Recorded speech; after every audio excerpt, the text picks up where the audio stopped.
Hey garage fans, welcome to London, Ohio, where we just built Jonathan's dream. We're calling this the Overkill 4-car garage. It's 1,150 square feet. This is what we would call the working bay with the lift and the Russo cabinets, and then we have a dedicated wash bay as well. And so I want to take you through a full detailed tour of what looks to be a pretty simple setup, and I want to show you all the sophistication that goes into making it look this good. And that's kind of what we do here at Obsessed Garage, to take what was a blank concrete and drywall canvas and then turn it into, well, perfection.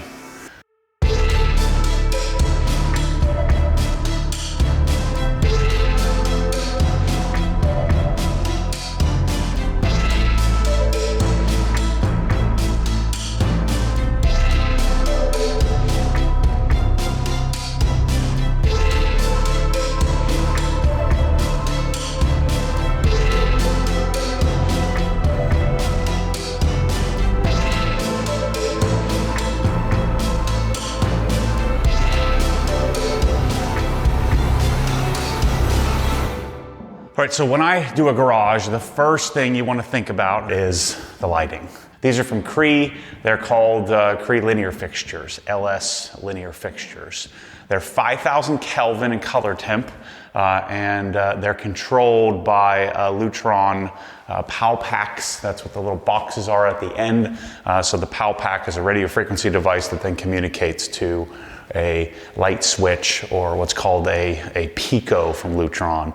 So really simple setup. Our design team makes sure that we have even light distribution. There's no shadowing. We have nice, clean, overlit with the ability to dim lighting here that doesn't fatigue you. And I'm telling you, there's a big difference between the highest quality light and mid-tier light. And here, he can hang out all day, every day, and feel great. The next thing we do in the garage is the floor. And so this is Swiss Trax Rib Trax Pro in slate gray. So we do a very simple black border to break up the slate gray tile. Most common misconceptions of the tile is that, well, where does the dirt go? And you can see there's hay everywhere. So they put hay down and they seed the yard. And so if I had porcelain tile or I had just bare concrete, all of that hay would blow all the way back to my cabinets. It only makes it to about here, and then we have an OG vacuum solution here in the garage, and so we can easily just come and either grab it, pick up the few pieces that make it this far, or we can just vacuum it. The dirt that falls underneath, you just suck it up with a vacuum whenever you feel like it, and so that's a huge advantage. We have, again, about 1,150 square feet of flooring, so at $5 a square foot, he's got what, $5,500, 6,000 bucks worth of flooring. The install took 4 of us probably 7 or 8 hours to do. Most of the work was cutting around the lift. And so you do your lighting, you do your flooring, you do your accessories, which I'll show you in the wash bay, and then I'd say you do your cabinets. This is like a life's mission, life's pursuit level cabinet. My 2 favorite cabinets in the world are these Russos, Sonic MSS Plus. This Russo is what we use in all garages where we're now, we need a custom length, custom size, custom finish. So this is one of the stock colors from the Russo cabinet lineup, or from their industrial cabinet lineup. It's called Cranberry Red. There was no upcharge for this. I'm telling you, fit, finish, there's no issues. The cabinets fit the countertops perfectly. As long as you get the feet nice and level, there's no extra tolerance. This cabinet array will last him, 2 lifetimes.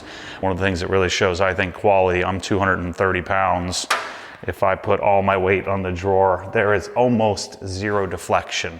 And the reason for that is the carrier, how the drawer is installed, or how the drawer is carried back and forth when you open and close it. And so notice this piece here, I can actually take this out and show you how it works. You can see how easy the drawer came out. But this is very different than any other drawer that I've come across. The cross brace is what adds that horizontal left to right structural rigidity.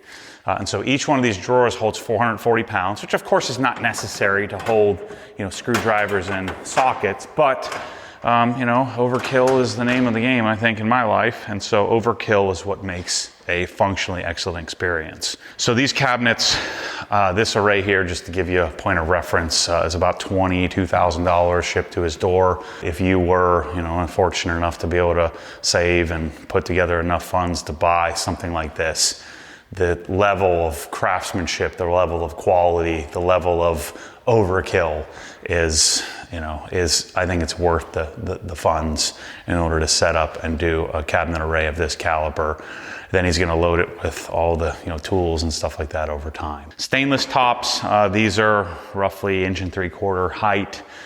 The back pieces, if you go back and watch the main video, Russo has a rather interesting way that you set up. There's quite a bit more assembly required. You have to at least be able to drill through stainless steel in order to set this up. Unlike, Sonic will just bolt together like Lincoln Logs, this requires a little bit more skill, but it's something I would feel comfortable doing myself even without Mike. This cabinet array just takes a little time. It took us probably, I'd say another 8 hours or so with 3 or 4 people to get this set up in place and installed. And then obviously we opted to do a 77 inch or a large display. And so you're giving up some of your upper storage for the entertainment value. This is a LG B4, so it's a 77 inch B4. It's their entry level OLED, which is not a glass front, it's a plastic front. So this one's pretty anti-glare capable, and we're able to watch this during the day, with minimal reflection, minimal issues. The other thing we added to this setup here is I think a really awesome audio experience. We have a dedicated video on this, so you might want to go check it out, but this is very simple. You have 5 power cords and 4 wires. Very, very simple, easy for even if you're not an audio person, very easy to set up. So our source is the Blue Sound Node icon. So a pair of Core 47s and then a SB2000 subwoofer. It's about $7,500 worth of audio. Add another $1,500 for the TV. So you're, $8-9 grand for the audio video setup. We certainly have different, levels of that. Again, this is the Overkill garage. When you're in here, just kind of jamming out background music, it makes such a better experience to have the audio, video, especially if you're not on camera all day like me. It'll change the whole dynamic of the garage. I feel like we could do this amazing cabinet array, and I'd be less impressed personally, I'd be less excited personally if I didn't have a great audio experience inside the garage. So just something, take that food for thought. Great lighting, great flooring, amazing cabinets, put it all together with some awesome audio. Because of the design of the garage, this called for lev rack. So Kyle and the team, they do a lot of lev rack. Lev rack is essentially pallet racking, repowder coated and then repurposed, where you have these slidable closets. So you can add, you could just put closets on the wall here, but you get another roughly 30 inches of capability, and then obviously all the storage up above. We're in Ohio, and so he's doing the winter to summer tire swap often, and so having the ability to fit all the tires, wheels and tires up above is going to be, I think, extremely beneficial for him. And then we have a nice roughly 4 feet in between, and so this just feels right. Even if I'm in the corner here, I can come in here, you'll store oil and maintenance items, floor jacks, you can store anything you want. The capacity of these is pretty insane. You can store thousands of pounds of stuff. And so the nice thing about it is when you're done, let's say you're going to buy a new car and modify, you have a bunch of exhaust parts and everything, put it in here, closes, disappears, keep the garage nice and organized. So he has tons of extra capacity to store things in the lev rack. If you can fit something like this in your garage, it'll help eliminate the need to put things in the attic or in the basement or in the shed out back. It can really help to house some of the things that you don't want to see. And then the crown jewel of the garage is scissor lift. This is, I think, the best. Maybe you can educate me, but I think this is the best scissor lift in the world. This is a German-made, German-engineered, German-built, shipped to us here from Nussbaum, USA. This lift is a submerged Bosch pump, so super quiet in operation. This goes up when it's flush, when it's flat on the floor, it gives you 78 inches of height. And then when you put the blocks underneath the jack points of your car, you're gonna get another 2, 3, 4 inches. So your car can go up to 80 inches high on the lift, which is amazing.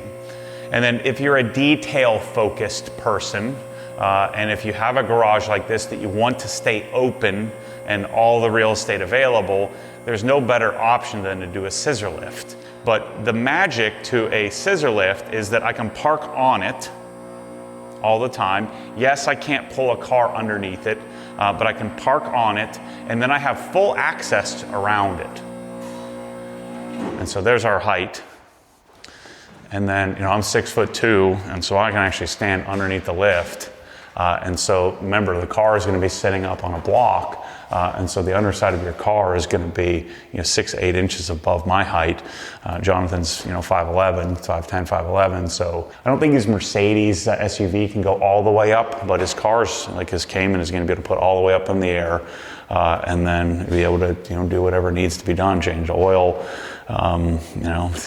just change exhausts, do all the basic things that people are going to do in their house, and then some. I mean, you could drop an engine, drop a subframe. You can do a lot of different things on a scissor lift that people assume you can't. I couldn't imagine not having right now I don't have a scissor lift in my life, but I couldn't imagine not at least pursuing a scissor lift. Even if I was a much heavier duty mechanic, I would want a scissor lift in combination with my 2-post or 4-post. In a perfect world, you'd have all three. I love the combination of the galvanized track, the galvanized main section. You can see it's pretty simple to mount. And then you'll notice also the approach ramps that match the lift as well. So galvanized internals or underside, and then the stainless steel hardware, and then the 2-inch riser. And so you can park on this 24/7. So he's planning on keeping his sports car, his weekend car, on top of the lift, and it'll be pretty unimpeded and really easy to do. Installation of this, again, it requires a little bit of effort, but I think this, we have many customers that have done this. It's very DIY friendly. This version is the 7,000-pound version. And then notice also you have the extension ramps for, 5 Series, larger, longer wheelbase vehicles. You have the extension ramps.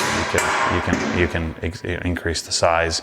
It also functions really awesome as a table as well. So you'll probably end up using it more as a workbench and table than using it as a lift.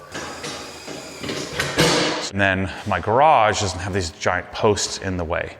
Certainly 2-posts have their purpose. New Spawn makes an awesome 2-post. Ben Pack makes some nice 2-posts. We sell those as well. We sell as many 2-posts as we do scissor lifts, but for most garages, most of the time you're going to raise the car up to here, sit on a Viper chair, and work your way around the car and be able to have full access. Shoot, if I'm changing or vacuuming my interior, I'm lifting the car up here so I don't have to bend over, and I have easier access to the car. And the beauty of this is it takes you 2 minutes to get it to get the car mounted. You don't have to really have precise, forward and backward parking. Just get it in position, and it's a lot easier to get a car on, a lot safer as well too. So the other things, little details in the garage. It is conditioned, so it does have a mini split unit. I want to say it's 24,000 BTUs for each section of the garage. Insulated doors. Relatively high lift tracks, and then the LiftMaster jack shaft opener gets the garage door opener out of the middle of the garage and operates the shaft right from the sidewall here. So he has that pre-wired and set up and Wi-Fi controlled. Pretty simple setup, but it can make a real big difference in what your overhead looks like, especially a garage that's this pretty. You want to get the stuff out of the middle. Our lights would be in the way, and we have our lights running right down the middle of the garage door. So the other part of the garage is the wash bay. First of all, I love this. This is about 4 feet wide. it wouldn't feel the same if you didn't have it connected. And so the wash bay has its own HVAC, so it has its own mini split. I love that he separated it out so you can control the temperature on both sides. And so this section of the garage is, I think it's 23 feet deep. So it's a foot shallower. It's about 22.5 feet wide. So oversized 2-car. There's more slope. There's a more aggressive slope here. And so it's really perfect for washing. And so when he's going to wash in here, he's going to pull the car into the middle, wash the car, and be able to do it all 4 seasons, which is going to be great. And so the masterpiece on the left wall, if you're looking from front to back, is the Crensless setup. He has really great water here. I think the TDS is somewhere in the hundreds, and so he didn't feel the need to do any kind of water treatment. The way that they had set this up is hot cold is coming to here. And I think there was something with code, and plus the interior wall here. The hose bib had to be done and had to be done in a specific position. So we improvised. Mike dreamt up this setup here where we put the bucket filler in line and got this little stainless Amazon bucket filler here, and everything worked out great. We did a female T. So we got him a new OG spec hose. We got to get him a new OG spec gun, so that's another thing he'll be able to add to the list. Cox hose reel, so water comes in. He has the ability to run hot, cold. A Crensless is good out of the box up to about 145 degrees. When you go above that, you'll start melting the O-rings and the seal kit, things like that. So you don't want to you don't want to go above that, but his water heater's set to 120 degrees anyway. So he's going to be able to run hot water through the system in the winter, fill up his buckets with hot water as well, which is nice. And then of course we mounted a shelf here. This is a 8-inch by 32-inch shelf. He likes to keep most things in the cabinet and just have the heavy use stuff. I put the belt hammer stuff here. His new press haul bottles are inbound like all the rest of ours. So he'll have 4 or 5 press hauls here. And then we have our wand holder out toward the wash area, which is pretty sweet. Now these closets, they look like the really expensive Russo stuff. But these are about half the cost of the main Russo, like the industrial cabinet line. So this is what they call their spider shelving, and so what they allow you to do is this is normal shelving with a back. And you can even see it's really just shelving sides, and then they sell a face frame to make a closet. So we have a 36-inch wide by, really tall, what is this, 8-foot tall closet, and so massive storage capacity. So he's going to keep his main products here, wash and microfiber stuff, and then we have capacity in here to fit more stuff. In order to make these super sturdy, Mike put some concrete anchors, and so these cabinets are shimmed because of the slope, so they're nice and flush and set up the way it should be. And then over here, it's made logical sense to me, where we have our Ego charging, and then we'll keep gallons, our vacuum accessories, and then again capacity in the future. OG Vac is set up here with a 50-foot hose. The vacuum's awesome. Super quiet. I can carry it on a regular conversation with you. This is the OG spec vacuum with a muffler to help muffle the sound. Crazy suction, and I don't think there's any vacuum that looks that cool and that exists. So this is made by us from Modern Day. Where this comes from is we repurposed this. It was used in mobile pet grooming vans. It needed to be quiet. We made it even quieter by having Modern Day pack even more sound deadening material inside of it. It has like 155 inches of water lift, so it has tons of suction.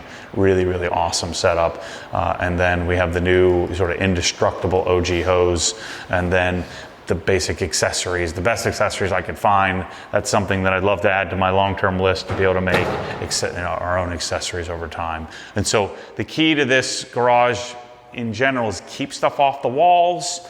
That's why I did the lev rack in the other bay. Let's keep things clean and organized, keep things off the floor. He's gonna use this thing a lot, the OG Mosmatic Flip. So this will serve as 2 purposes. One, clean the undercarriage of cars, and then clean the flooring as well during after the winter months. And then we have a long wand, which he's gonna put a little section of slat wall here, so that he can hang some things up and out of the way where you can't see it. And so the same door, same opener, same lighting. So Cree LS fixtures in here with Lutron control. During the spring months like now, he'd probably turn the air conditioning off and leave the doors open most of the time. But it's as big and feels as big because of the super high ceilings as it looks on camera. I mean, you're gonna put 2 cars in here and still have plenty of room in the front of the car. I mean, his cars are probably gonna come to here. So he'll have 5 or 6 feet to the back wall, and then they'll be able to open up the doors, and that's the way he designed this in both areas, where you have more than enough room. He has 4 cars, 2 will park here, 2 will park there, so it's a really awesome setup. So I'd say that dream scenario where you know, Jonathan's dream was to have a really nice house on some acreage, have an awesome yard, have a garage that he can feel comfortable in. Everything's organized, everything has a place. I think we can confidently say that we checked all those boxes for him. This feels right to me. I certainly know it feels right to him as well. So this setup is really, really incredible. The house is beautiful, the property's beautiful. Man, he's gonna get to enjoy this. He says this is his last house, and so he's gonna be here for a long time, really get to enjoy taking care of his stuff. He's a tinkerer like all of us, you know, where, you know, he's not dropping engines, but he's working on cars and detailing them and enjoying the obsession that the garage is. To me, the garage is the anchor of the house. It's the anchor of the obsession. I build my house, and he's very similar. We built the house around the garage. The garage is the anchor of the homestead. I'm really excited to be a part of this project. Thankful to the Wintercorns for inviting us here to Ohio to spend 7 or 8 days building this, sharing our obsession with them. And I'd say that this turned out pretty darn awesome. Vacuum, pressure washer, cabinets, lift, flooring, lighting. There's probably 3,000 little parts and pieces that went into this thing, that each part and piece was a part of my obsession at one time, that we've created a summation of to now, shoot, it looks like we haven't even done anything in here. And that's when you know you've checked the box and really come up with a great project or a great solution, and the solution to problems that people didn't even know they had. And that's what this garage is. Let me know in the comments, if you could only have one thing in this garage. I'll give you 2. 2 things. What are the 2 things in this garage you just have to have that you were dreaming about? Let me know in the comments. I'd love to know.